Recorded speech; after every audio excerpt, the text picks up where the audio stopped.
Let's meet our clinical patient for this sunny afternoon sketch. Mr. Stephen Grumps over here is coming into our office complaining of leg pain.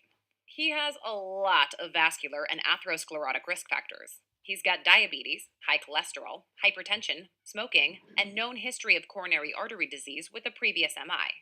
And he required cabbage for that. He describes that this pain increases while walking a set distance, which then requires him to stop due to the pain. After resting, the pain goes away. The pain is diffuse throughout his calf and is aching in quality. However, the pain always returns when he walks the same distance again. He denies incontinence issues, which might direct us down a different pain pathway. He also denies back pain or changes in his leg pain based on back position. He also denies numbness or tingling in his lower extremities. All of these symptoms would direct us towards a more neurological diagnosis. He also reports occasional pain at night that forces him to get up and walk around for relief. Let's chat about the question for a sec. It's asking us what the most appropriate diagnostic test for our patient is. It's a two-part question in disguise. Our first and foremost step is to think of a differential diagnosis based off his clinical history, and the second step is to use the most likely diagnosis to pick the best diagnostic test. As a general rule, you should think of diagnostic tests as confirmatory or to rule out various diagnoses. Very rarely should you just use a bunch of random tests to try and guess the diagnosis. Clinical history and physical exam should give you enough of an idea of what's going on to guide your next steps. In this case, Mr. Grumps has a lot of risk factors pointing us towards a vascular etiology of his pain, and a lot of negative symptoms that point us away from a neurological or muscular source of his pain. Wait, did I read that right? Vascular pain? What the heck? Can someone have pain just because of blood vessels? Of course they can, or this wouldn't be a sketch. Yeah. Alright, friends, here we go. Let's dive right in to this pile o' mud. Lower extremity peripheral arterial disease, also known more simply as PAD, is all about atherosclerosis, of course. Hence the golden, gooey mud covering the runners at the mud run. It's time to get our legs dirty. Yeah, atherosclerotic plaques can linger deep in your legs silently, or they can cause clinically significant embolus, stenosis, or occlusion, resulting in distal ischemia, which, as you'll soon see, can manifest as a variety of symptoms, including pain. We're going to be discussing disease as high as the aortoiliac vessels all the way down to the toe. The thing to remember here is that lower extremity peripheral artery disease has all the same risk factors as general peripheral artery disease and coronary artery disease, i.e., the risk factors for atherosclerosis. These include age, race, gender, smoking, diabetes, hypertension, and hyperlipidemia. All right, Mr. Grumps. Well, isn't that a bit of an ironic name? Because boy does he look grumpy. Chill, dude. This race is just for fun. No need to get worked up. Well, at least no need to get worked up about the race. I mean, with all your risk factors, you probably do need to get worked up to make sure all your vascular pipes are working properly. Speaking of pipes, let's briefly outline the anatomy here, because the clinical presentation and management of lower extremity atherosclerosis depends on where the stenosis or occlusion is occurring. In this sketch, the pipe system you see models our anatomical features. First, you've got the distal abdominal aorta bifurcating into the common iliac arteries. Each common iliac branches into the external and internal iliac arteries.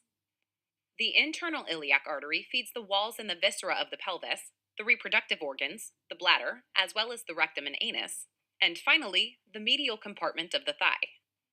The external iliac artery slips under the inguinal ligament, at which point it becomes the common femoral artery. The common femoral artery splits into the deep femoral artery, also called the profunda, and the superficial femoral artery, or SFA. The superficial femoral artery becomes the popliteal artery behind the knee, and then splits into the anterior and posterior tibial arteries. The posterior tibial artery gives off the fibular artery, also known as the peroneal artery, while the anterior tibial artery turns into the dorsalis pedis artery. Where the ATA, PTA, and peroneal artery all split from each other is called the tibioperoneal trunk or the tibiofibular trunk, and may be referred to as the trifurcation. A significant proportion of patients with lower extremity peripheral artery disease will be asymptomatic. So, how can we prevent things from getting worse in these patients? Well, we need to screen them, of course. Turns out screening not only identifies patients with asymptomatic PAD, but it also identifies patients with higher risks of cardiovascular disease. These spectators are going to help us illustrate the people we need to screen. Simply, patients aged 70 and above should be screened for PAD. But it gets more complicated once we add in risk factors. Patients with a smoking history or a history of diabetes should be screened once over the age of 50, as these patients are at higher risk of developing PAD. Finally, the last group that should be screened are patients with history or physical exam findings concerning for PAD, decreased or absent pedal pulses, or patients with symptoms of claudication or rest pain. Well, our clinical case patient happens to have all of these. Sadly, he slipped through the screening cracks, and now he's having some problems. How do we screen? Well, we screen with a test called an ABI, or ankle brachial index, which just might help us answer our clinical question. Hint, hint, nudge, nudge, wink, wink. But before we can get into the details of that exam, we have a lot more to cover. Next, let's get symptomatic. When decreased blood supply fails to meet the metabolic requirements of the lower extremity, symptoms develop. The classically described symptom of lower extremity PAD is intermittent claudication, which is defined as reproducible lower extremity pain or discomfort in a specific group of muscles that's induced with exercise and relieved with rest. The severity of symptoms are related to the degree of stenosis, the adequacy of collateral circulation, and the amount of exercise. While intermittent claudication is the classically taught presentation, remember that atypical leg pain is actually more common. This means any pain that doesn't fit the description of claudication, like exercise induced pain that doesn't make the patient stop walking, or pain that may begin while the patient is at rest, both fall into this atypical category. Good questions to ask your patient are: do you have leg pain with walking or exercise? How far can you walk before the pain occurs? Does the pain cause you to stop walking? How long until you're able to resume walking? Does the pain recur after walking the same distance? Has your ability to walk diminished over time or altered your lifestyle in any way? These questions should be able to differentiate PAD from other sources of pain. And most of these questions were answered in our clinical case. Go figure. Mr. Grumps definitely sounds like he has claudication. Side note: neurogenic claudication should be distinguished from vascular claudication. Neurogenic claudication is a symptom of lumbar spinal stenosis and is characterized by pain and/or weakness in one or both legs, worsened by walking or prolonged standing, and usually relieved by bending at the waist or changing position. The questions we just listed should help differentiate this from vascular claudication. And incidentally, there are some good clues in our clinical case to point us away from this as a diagnosis. Well, how about that? It's like whoever made the question wanted to give us all the information we needed. Returning to vascular claudication, the site of pain depends on the anatomic site of arterial occlusion. Symptoms typically appear at one arterial level below where the occlusion is. Let's go top to bottom. Aortoiliac disease encompasses the infrarenal aorta, the left or right common iliac arteries, or some combination of the three. Let's take a closer look at Mr. Fancy Pants with his scarf and monocle over here to learn more. Patients with aortoiliac disease classically experience buttock, hip, and less frequently, thigh claudication. The pain is commonly aching in quality and associated with weakness as well. When aortoiliac disease is severe enough to cause symptoms, patients will almost always concurrently have diminished femoral pulses and erectile dysfunction, hence the floppy rope Mr. Fancy Pants is holding. The eponym for the triad of claudication, diminished femoral pulses, and erectile dysfunction is called Leriche syndrome. Doesn't that sound hoity-toity? Rich indeed.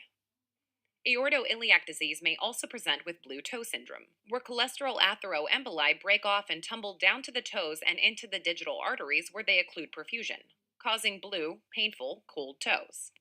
This is technically acute ischemia and can progress to severe ulceration if severe PAD is present.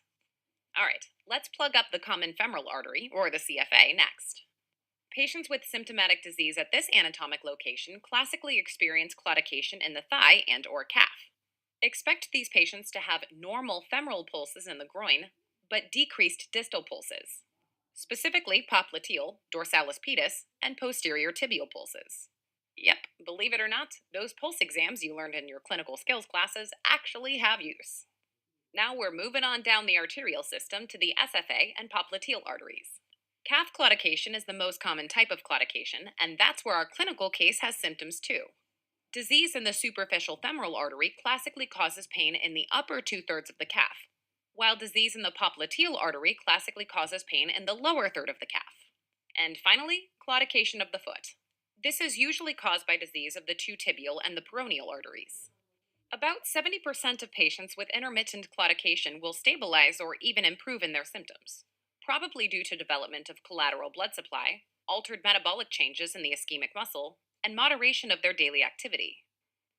Unfortunately, 10 to 20% of patients' symptoms will deteriorate, and finally, 1 to 2% will even progress to critical limb ischemia, which usually means multiple levels of the arterial tree are involved with PAD. This is when chronic limb threatening ischemia develops.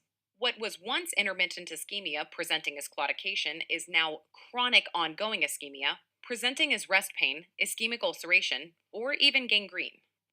Rest pain is usually felt in the forefoot and toes, not relieved with analgesics, and either induced or exacerbated by elevating the extremity. Pain is usually relieved by hanging the symptomatic foot over the edge of the bed or by walking around, letting gravity pull blood towards the ischemic foot. This can be difficult to differentiate from diabetic neuropathy, as chronic ischemia to the foot can result in neuropathic pain as well, which may be throbbing, shooting, or burning. Some good questions to ask your patient are: do you experience extremity pain that wakes you from sleep? Where is the pain located? Do you hang your foot over the side of the bed to relieve the pain? Do you have to get up and walk around to relieve the pain? Do you sleep in a chair because of the pain? Remember our clinical case? Mr. Grump sounds like he's developing this as well. In patients with chronic limb ischemia, minor traumatic wounds fail to heal properly and develop into ischemic ulcers. Ulcers are typically located on the malleoli, toes, and in areas of trauma or repeated friction. And finally, patients with chronic limb ischemia can develop full thickness skin necrosis and gangrene.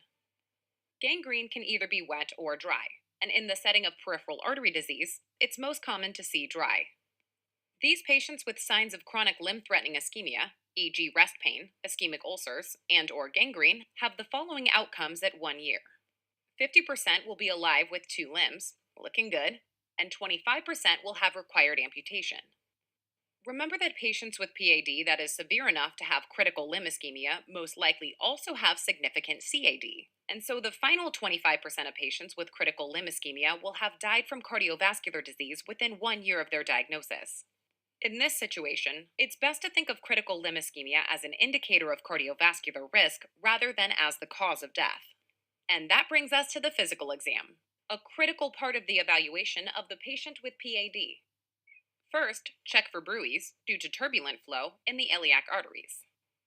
And then check the radial, brachial, femoral, popliteal, posterior tibial, and dorsalis pedis pulses. Pulses are rated on a scale ranging from 0, meaning not palpable, to 2 plus, which is normal. You should expect a weak or absent pulse distal to the site of an occlusion. Can't feel pulsations at one of these points? Bust out your handy-dandy handheld Doppler ultrasound to look for blood flow. Hey, you cheater. In normal triphasic flow, there's a rapid systolic push. Healthy vessels have perfect elastic recoil, and this causes a momentary reversal of flow and matching second sound, and then the third sound is a longer, softer diastolic flow, resulting in a classic 3-sound Doppler signal. Listen to this and see if you can identify all 3 sounds. As PAD progresses, the flow becomes biphasic. Loss of the normal elastic recoil due to atherosclerotic changes results in loss of the reversal of flow sound. Only 2 sounds are heard: the loud systolic flow and the softer diastolic flow, like this.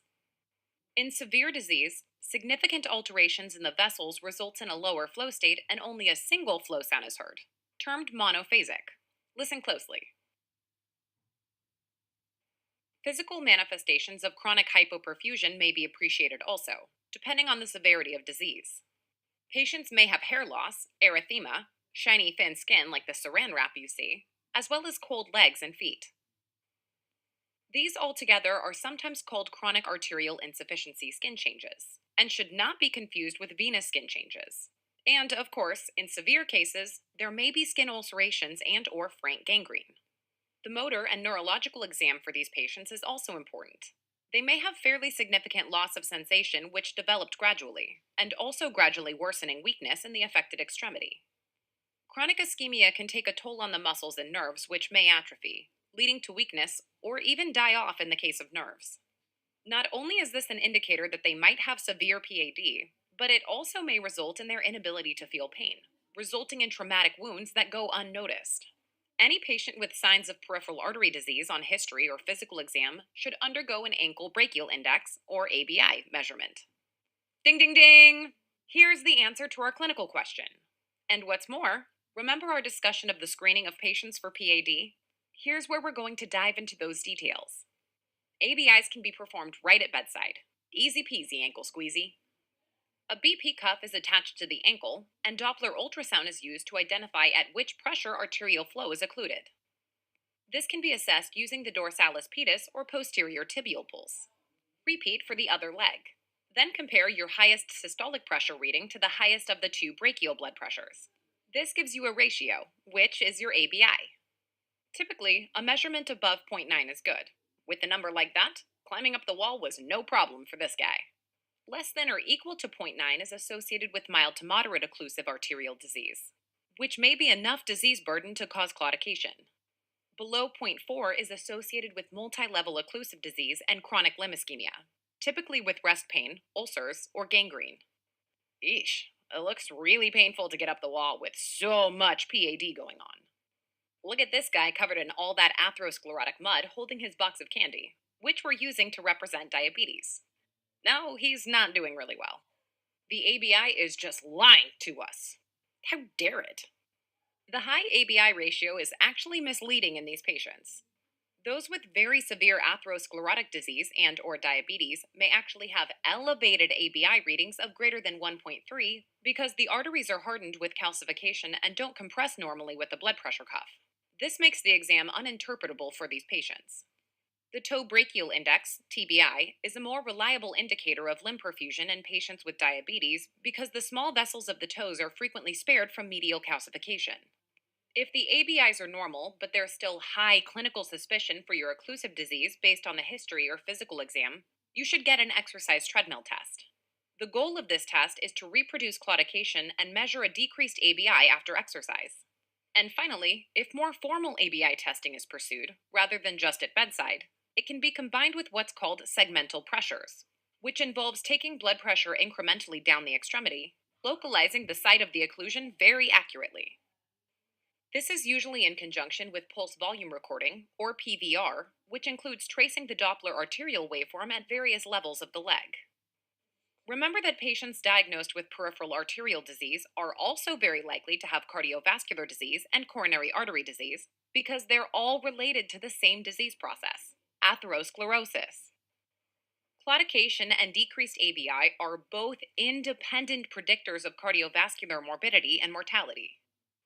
Patients have a higher risk of cardiovascular events, such as myocardial infarction or stroke, and may experience them in the future, which is why you see our recurring symbols of the broken heart string on the heart guitar for an MI, and the ischemic mud on the guitar player's head to indicate a stroke.